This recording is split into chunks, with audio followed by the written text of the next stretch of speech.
Hey guys, so we have a very interesting guest today. We got Brian. He's from Singapore and he's generated over 8 figures in Singapore, which is a pretty small but wealthy market. So that's really impressive. And Brian, could you just introduce yourself and tell us a little bit about what you do? Everyone, my name is Brian. I run a YouTube and Facebook ads agency in Singapore, helping coaches, consultants, primarily in the Asia market in Singapore, Malaysia, to kind of scale their webinars with ads, YouTube ads, video ads, and actually Facebook ads as well. Got it. So how did you get into YouTube ads in the first place?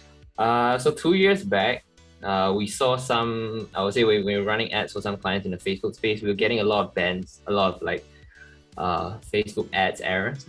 Basically, they didn't like the direct response copy that we written, and I was very, I'll say, fresh in the direct response market. They didn't know how to write compliant copy at that point of time. We were trying to figure a way out to stop getting issues with it, to be able to scale, and we saw few of people who actually were pioneers in the YouTube ad space in Asia market keep popping up on my feed. So every time I watch a YouTube video, there are only 2 or 3 players in the Singapore market that were using YouTube ads at that point of time, 2 years back. And they keep appearing into my in-stream feed, right? So I was thinking that it's something they were doing, which is why they be able to spend so much and target me so frequently. So our team actually decided to kind of dive deeper into YouTube ads since nobody else was doing it, and we knew that it was like a blue ocean at that point of time. So we started doing more and more in-depth into that. At first, when we did videos, we kind of just modeled what maybe you and other marketers did, and also what the Singapore side people did as well. And we actually generated quite decent results with very broad-based targeting, no-brainer, people searching for jobs, just no interest and this kind of thing. It all worked very well at that point in time when they started. However, when we moved nearer, more and more people started using it. The competition started getting higher, but still not as high as I would say Facebook in Singapore and Malaysia. But we started seeing that there were a lot of bad PRs, means bad press for people who shown their face many different times in Singapore. And also we were targeting a lot of people that are I'd say we're not converting as well. So we dive a bit deeper into that to see in terms of specific targeting, which you have taught as well, very specific in terms of keywords and other things as well, become more relevant in the market in terms of the industry and the niche that we're targeting in total. It's a very trial and error and learning from people like you and other marketers in US and Canada. We learned a lot, and we kind of translated back into the Asian market, which was quite honestly difficult to do at the start in terms of the copy, in terms of the video ads and stuff like that. So we kind of, in our own way, innovated in the market as well to change it slightly to more localized so that we are able to kind of scale and kind of churn video ads much faster because of the quantity and the population in Singapore and Malaysia itself.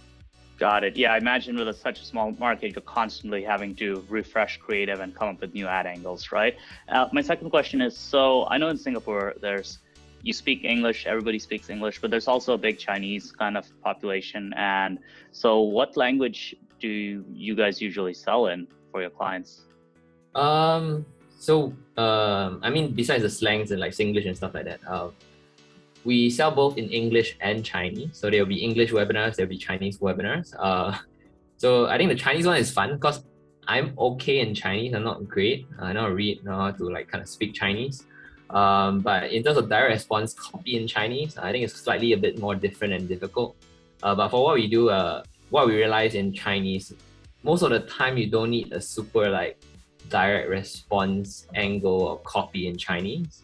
You just need to be able to kind of communicate fairly directly to the prospects on what you're truly offering. Because there are very little, I would say, competition as well. Even in Singapore and Malaysia, there's very little competition in Chinese. So basically, what we do for our clients as well is that if you're good in English market and somehow you're Chinese or you have a Chinese speaker on hand, we kind of duplicate the market in that sense by changing the language in the same country, right? So in Singapore, if you're speaking English, you do an English webinar, and we decided to scale to a point maybe you're spending near 6 figures a month on ads. I think at that point of time you hit a limit of how many times you can be able to show in both Facebook, let's say YouTube, TikTok, anything. And then what we do is we try to go other countries nearby or even translate it into Chinese and then we can have increase the revenue source at the front end portion of things. So in Chinese, I would say the Google ads and YouTube ads is kind of fun to do because then you have Chinese keywords, which is like things that you need to find, like idioms, any search terms that you try to actually kind of formulate as well. And there's something called like traditional Chinese and like I think simplified Chinese. So in that case, you're targeting very different type of expats in your country, Chinese expats in your countries. Like if you target Taiwanese, you can, it's like sometimes the older one is more traditional. The younger people will type and search in like simplified. And then from China, it's obviously traditional Chinese. So you actually kind of like play around with that difference in targeting and relevancy as well. However, YouTube, Google as well, you can also target in English, it doesn't really matter. But the Chinese will be slightly more relevant, and the CTR and the CPA and the conversion will be slightly higher than the English side. And most of the times, a very simple conversation is just to target based on language, just put it in Chinese. Most of the time, you kind of get the right audience as well. Because in Singapore, you basically can speak both languages, so it doesn't really matter. But in Malaysia, when we actually translate there overseas, most of the time, not everybody there is able to speak English. So we try to actually make everything in Chinese so that we're kind of relevant in what they're searching for as well. And YouTube is kind of a very big place for people searching in Chinese terms as well, like in Google and YouTube. So that really plays the advantage to be able to scale specifically in the Chinese market in Malaysia as well.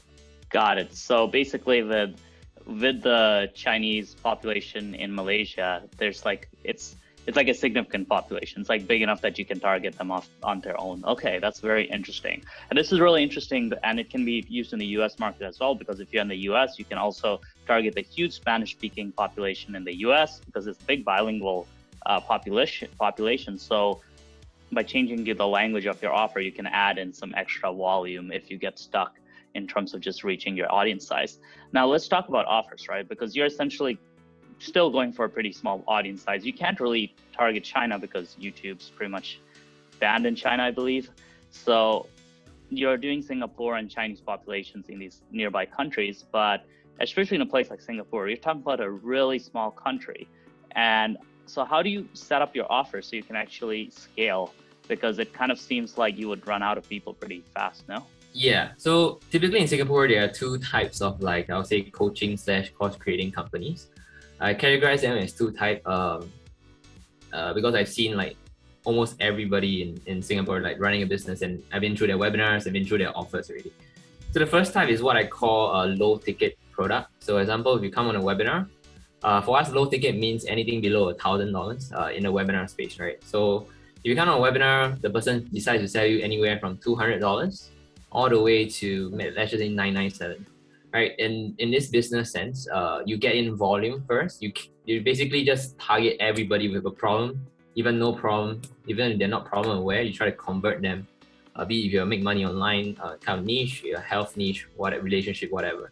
You try to get as many bulk volume as possible, and then you sell on the back end. So this model is that if you get, like, let's say, you sell $200, you're converting at 20%, which is very, very possible. 20 to, let's just say 50%. You want to get as much people. You either break even on a very, very good day on the front end, or you lose money, right? This is because you want to actually sell on the back end. And what they do is that they have a whole sales team and a sales process where you go through an application form, the same high ticket thing, but you do it in a 3-day live event. Throughout, you free frame, and then you get them to kind of want to apply on the second day, and then you sell them on the third day with a sales team and like all these kind of things. And then an offer that you actually present to them is anywhere from $5,000, $8,000, $10,000 all the way to $25,000. And you present them with 3 offers, ask them to choose one, and that's when your money is truly being made at the back. Right, so that's one of the type of companies that actually do this type of offers, and that's able to scale beyond to 8 figures in Singapore in Singapore alone. So if you actually can scale in Malaysia, you can actually reach near high 8 figures.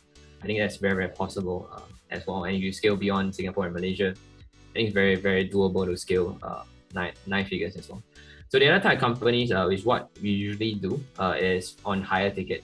So we do a webinar to sell anywhere from $1,500 to $3,000 Singapore dollars, which accounts to 2,000 to 2,500 USD around there on the webinar itself. Right, so this is the what we sell. Typically, the conversion rate for this type of offers is usually around 5% if you're kind of bad or it's a not very good offer and it's kind of new. If you're a very seasoned speaker, you should reach around 8 to 15% conversion. Is that from leads or is that from what exactly is that from? Like those that show up. Show up rate. Okay, yeah. live attendees basically. Yeah, live attendee. So these typical numbers that usually we get. From there, it's the same thing. We still do a 3-day live event and we provide different bonuses and support.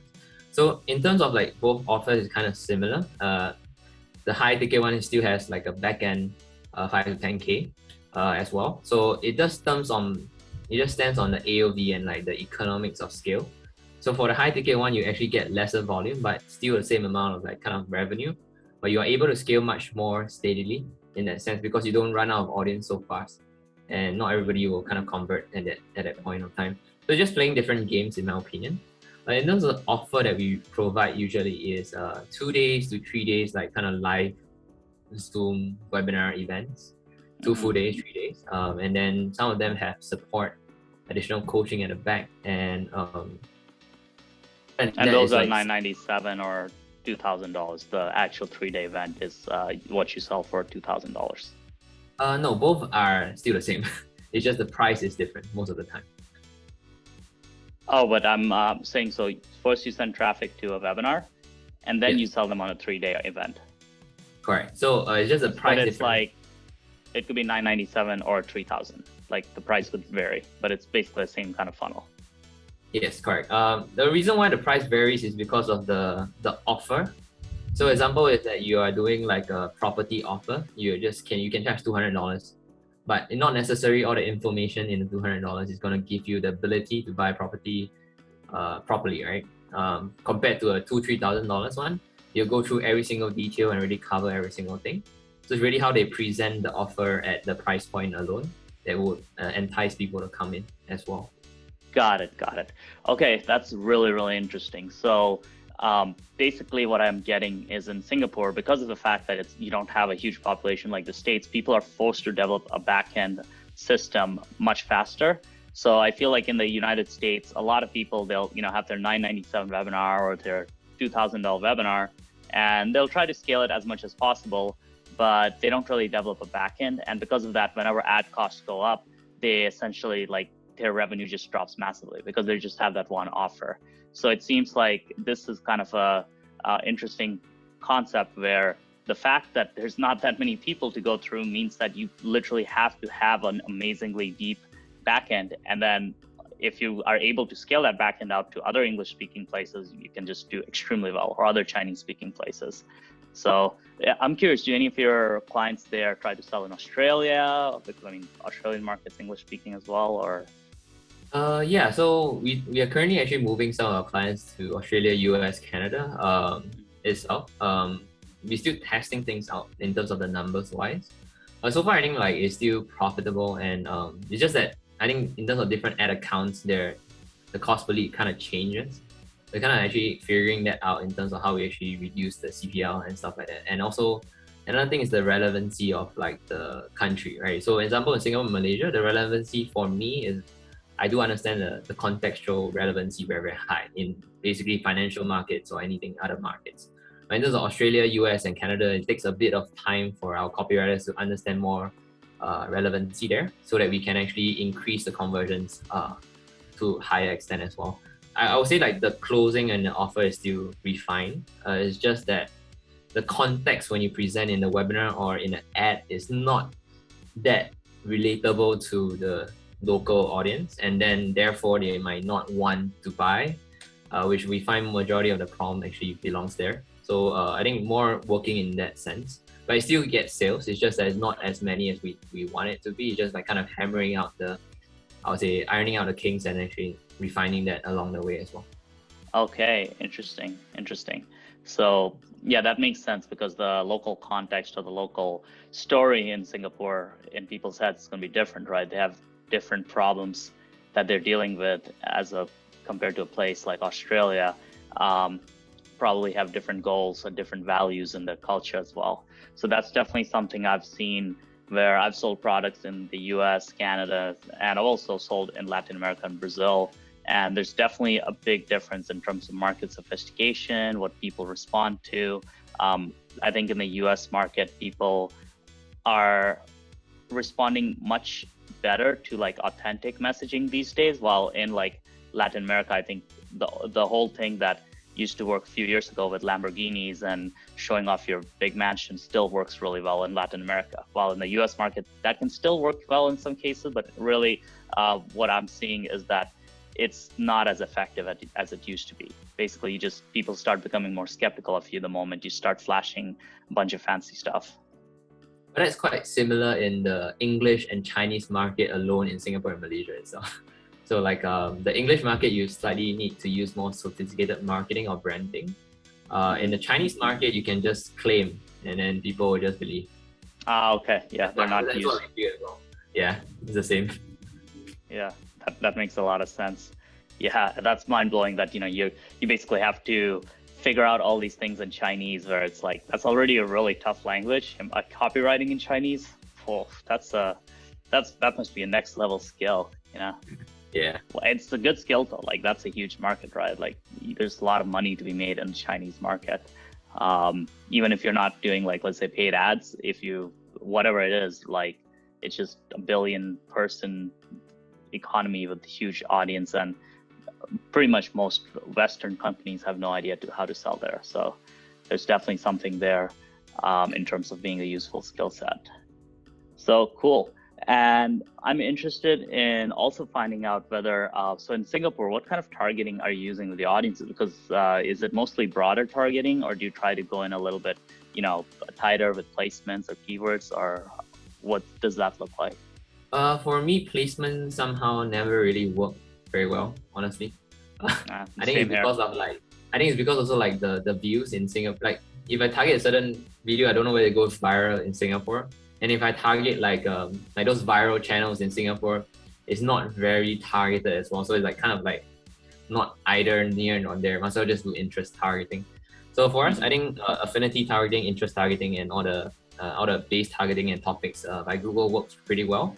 But it does tend to die very fast in terms of like, as long as we spend, I think around 30 to 50,000 Sing dollars, it kind of like dies out and we need a new video creative.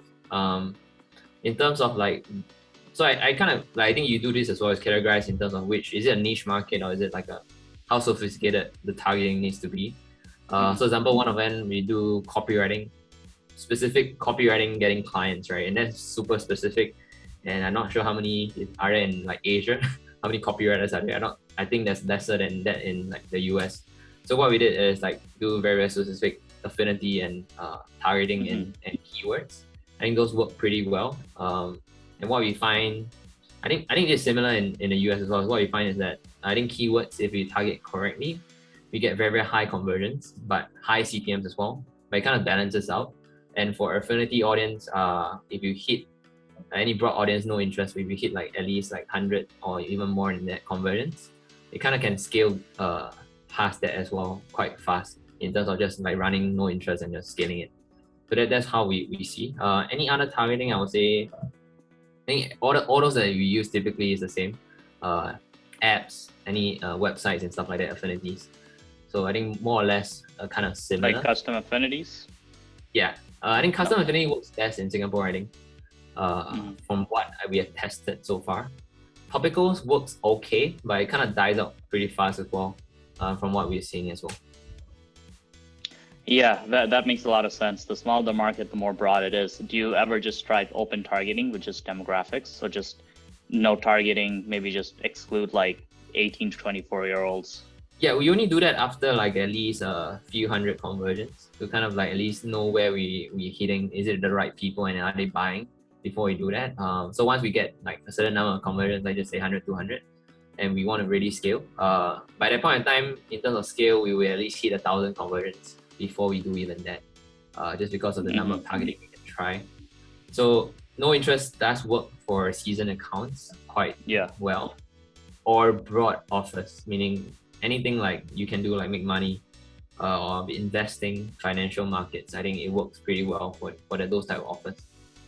Yeah, that's been my experience as well. Like not having any targeting is great for broad offers after you have a seasoned account. And we've scaled one of those campaigns to like $5,000, $6,000 a day, just broad. So that's like a good one to try out. After obviously you've seasoned the account, that you've gotten, as you said, like at least a few hundred conversions. Often it's gonna be like 1,000 plus. Cool. So that makes a lot of sense to me. Yeah, I think that's a lot of the questions I had about the Singapore and Malaysia and Asia markets. What's next for your agency? Are you guys planning to try other languages, or are you just sticking to English and Chinese?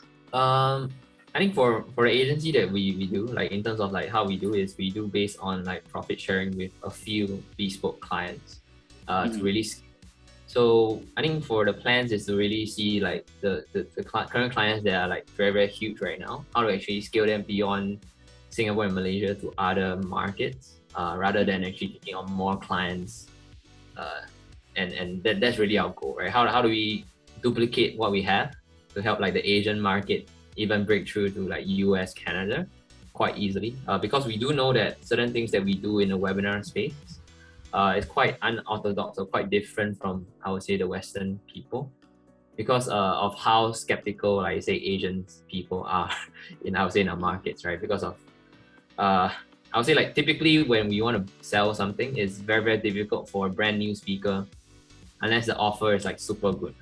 It's very difficult for a brand new speaker just come out and say like, hey, I got a trading program, buy my trading program. Using the 3 secrets like webinar is totally like hard. Like you can see the person coming out within the next 3 to 6 months, the person like never run an ad ever again. It's very normal. and we see this because like it's either the webinar kind of suck, the offer is not that great, or like there's no differentiation. And we realize that it's because of one thing, small market, big competition, and then secondly is also how hard is it to sell to Asian, like Singaporeans and like Malaysian. So if you have speakers that actually go on live tours and events, you can actually ask them in the US and Canada. Like let's just say they have a success resource run, or like there's other promoters help them promote in Asia. You can tell they will know that actually Singapore and Malaysia is like kind of quite difficult to sell. I'll say Malaysia is quite easier than Singapore. Singapore is kind of hard as a brand new speaker to come in, just sell, and then most of them fall flat. Means they don't convert. They're pitch bombs and stuff like that, even in a live stage or a webinar. And because of that is because the reason because of that is like how our belief with money is quite different from, I would say, like the Westerners, and we kind of grew up in both sides of things. Like we have the Western influence, we have the Eastern influence, so we kind of like a mix of both sides.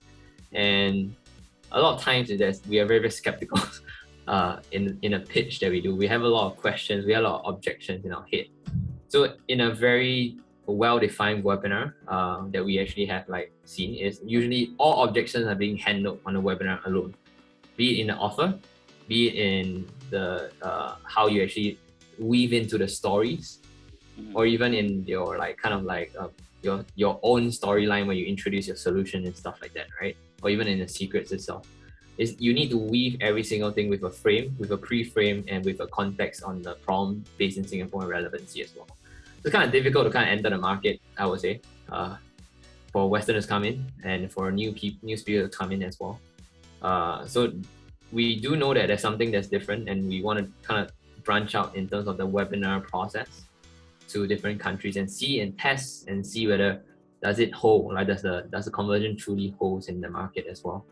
If it holds, and the only thing that we need to change is contextual, and we can actually kind of scale it for certain clients way beyond where we're at, and it's much easier to kind of create an empire around the world just based in Singapore. And then I think that will be like where our agency is kind of heading, to kind of dive deeper, not only ads but in the whole conversion process, rather than be a only ads agency. You want to be like more all in, like hands with you, be it with the whole webinar process, right? So from the front all the way to the back. So it'll be ads, webinar, how you pitch, how do you do the back end, increase of sales, create a sales team, and create offers at the back as well. To kind of really scale throughout Asia and even worldwide as well. And that's really our goal, to be more bespoke and understand the process to a really fine, minute detail, so that we kind of can know where it's going wrong and how can we like kind of optimize it throughout the whole process. Yeah, so that's where we're going. Got it. That makes a lot of sense. How do you specifically combat kind of the skepticism in that market with the webinars? Is it that you spend more time on objection handling, or is it through the live events? Like, what's kind of the one big different thing that you do than like American webinars? I would say like something that, so I think somebody that I study very religiously is Jason Fladin. If you see how he weaves the pre-frames and his storylines into certain things, it is very logical yet very emotional. So it's the same concept, right? A lot of times you would think that if you look at certain webinars, it's purely claims and emotional. He has no logic behind certain things, and you will be wondering why would people buy these kind of things, but some people just kind of fall for it and actually still buy. For Singaporeans, I would say like the trick is really having both sides in a balanced kind of viewpoint, right? And how to weave things into certain things to lead them to certain conclusions on their own. So a concept that usually we use is something called show not tell. It's a very easy, I would say, understandable copywriting concept, right? So you don't teach people, you don't tell people what they should do, you actually show them. Example is asking questions to lead them to a conclusion that they agree upon themselves, and not saying that you are telling them that, right? Example is that like the financial market is crashing. I just put it in this way. You don't say like the financial market is crashing and that's why you should invest into Bitcoin. People won't listen to you. What you want to lead them to is that how many of you agree that the financial market right now is one of the worst state you've ever seen before? How many of you agree that like China is actually putting bans on certain companies and then the stock is crashing like crazy? The government is not, the stocks are like our government holding stocks are also dropping like crazy after they invested in it. And how many of you think that you need to diversify your income, like, or your investment? And you slowly lead them to alternative investment, and then they lead them to Bitcoin is a good investment to kind of invest in. And that's like what I call salesmanship, and like kind of like the webinar, how you should actually say things, right? Don't tell things, you just need to lead them to. Another way is really weaving in storylines that you actually find. This is more on trial and error, that you need more experience and you need to really go and do a lot of feedback.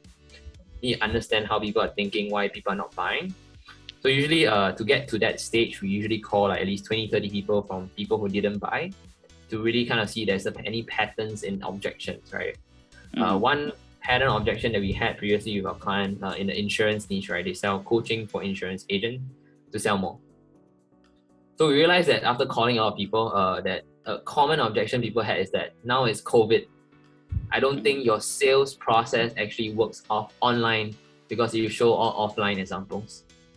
Then we realized that it's a very stupid objection, because like it works on Zoom, right? It's just that people, maybe we didn't show it enough, we didn't present it like this person did on Zoom, we double their sales, and we don't need to prospect offline anymore.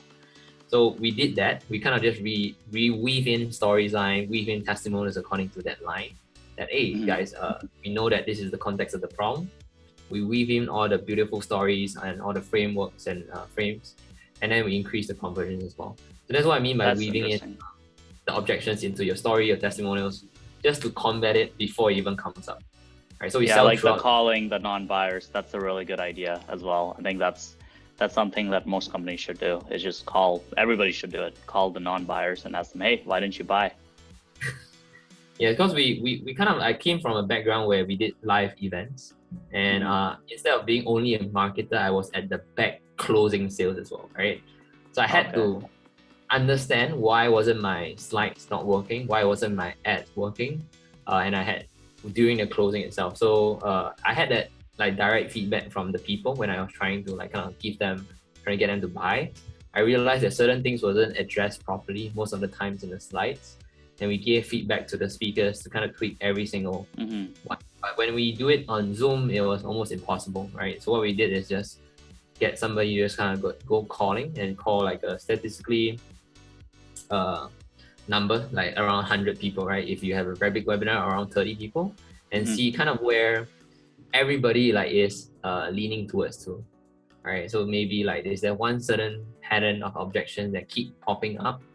Then we realize that it's very easy to handle, and you just need to say, even sometimes it's just one sentence or just show one slide, and then you'll never appear ever again, right? It's that simple. Wow. It don't need to be so complicated. Yeah, I mean, like they say, you only need one thing for somebody to not buy your offer. So it could be like you could have 100 amazing things about it, but it's just that one thing that's missing, and it's like your job to figure out what's that one thing that's missing in my pitch, in my sales message that they're not getting. Cool. Yeah, I think overall this was a really valuable. Where can people find out more about you? Do you have a website for your agency? Yeah, we do have a website. Our agency is hyperfamedigital.com, hyperfamedigital.com, and I do have a Right YouTube there channel. behind.